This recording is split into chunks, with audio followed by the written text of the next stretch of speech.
John, it's Mike and Don. How you doing? I'm doing great, guys. How are you guys doing? Good, thank you. Now, I know that you watched some tape of Tanaka, so as a former catcher, what do you see there, and do you think that stuff translates well to the big leagues? Well, you know what, Michael, I think, first of all, you got to rewind a little bit, and I don't know about you, but, you know, I heard so much about his split-fingered fastball, and I also heard about a straight fastball. It didn't have a whole lot of movement, and I really just thought of him as I guess, two quality pitches. The other pitches that he had were maybe a little bit below big league quality.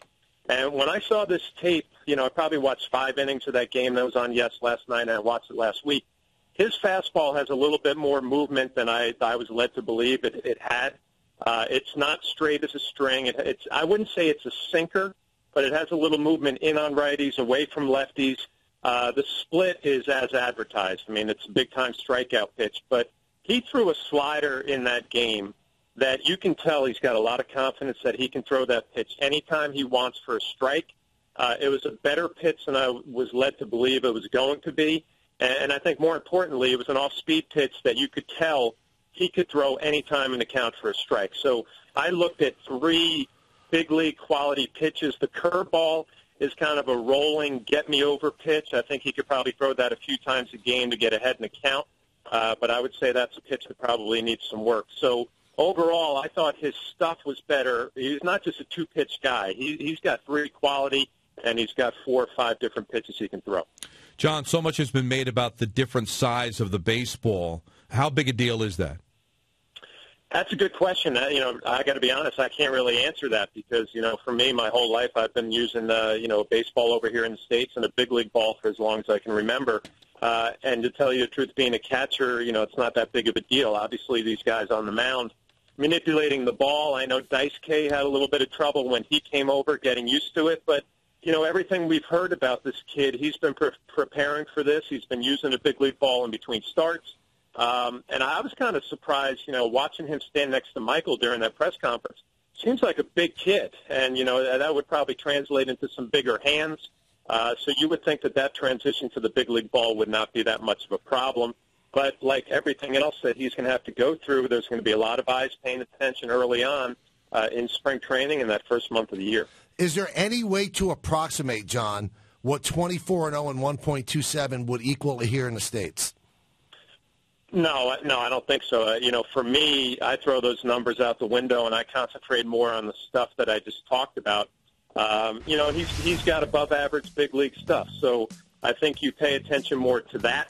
I'm going to be interested, and one of the negatives that I did see watching that game, and it's hard to say it's a negative because he was throwing his fastball just off the plate consistently, pitch after pitch, which the good news is that tells you he can throw the ball anywhere he wants with his fastball and locate it. The one thing I didn't like about it, he wasn't really challenging these Japanese hitters with his fastball early in the count.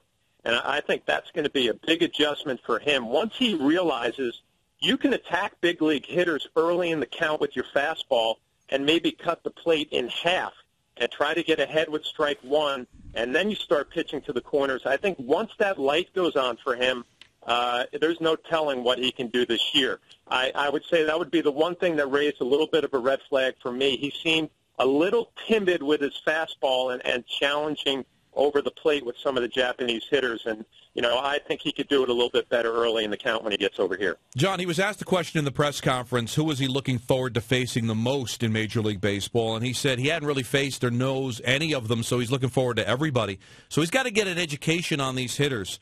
Is video really the only way he can do that? Video is going to help him, but I'll tell you what, who's going to be the best guy to work with is Brian McCann, who comes over here with a great reputation of working with great pitchers in Atlanta and being able to control his staff.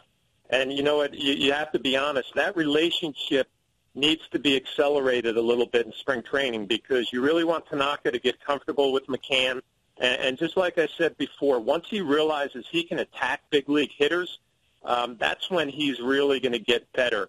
And I think McCann is going to be the one guy, along with Larry Rothschild, Joe Girardi, obviously, all the coaching staff down there, they're going to be able to help him. But I think if he can get on the same page with McCann and they can kind of get to that point where the light goes on and he says, I can be aggressive, my stuff is good enough, I don't have to get high pitch counts in the fifth inning like we saw at Daisuke Matsuzaka when he came over here.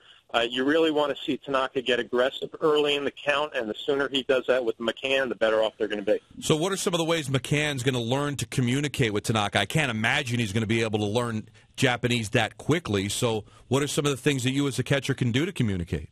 Well, I mean, all the time you hear the universal language of baseball, and I worked with Shin-Ming Wong when he came up from the minor leagues, and, he didn't speak a lot of English, but, there are certain hand signals and kind of, things that you can communicate where you want a guy to kind of, cut the plate in half, like I mentioned earlier. It doesn't have to be done through the interpreter. You can go out on the mound, and even by just the tone of your voice, you can get the message across. So I would look for those two guys to work together a lot early on in spring training. McCann's going to have to get used to everybody, but I think that relationship with Tanaka is probably the most important one. Don, I can tell you from experience with John Flaherty, when he has something to say to me, sometimes he uses hand signals, and I get the message. Really? Oh, yeah. I've done that to you before, so we're kind of on the same page with that. Or I just don't say anything, and you get the message, too, and they just shut you out. Oh, you just give me that look. Now, I know that when it was announced that we were going to be simulcast on Yes, you were most excited that Ryan Hurley was going to be a star, right? Well, I was actually going to congratulate you guys on that. And, you guys both look great on TV. And I enjoy Don and seeing how miserable sometimes he looks talking to you because I can directly relate to that Wow. and how it feels. But the one thing about Ryan Hurley, and I just told him before we went on, this guy's going to be a star. He's got a face for TV, so you have to pop him on a little bit more often. Weren't you telling me he got recognized, Ryan did? He was walking up the train, and somebody said, hey, it's Ricky Gervais. But then they realized that it was...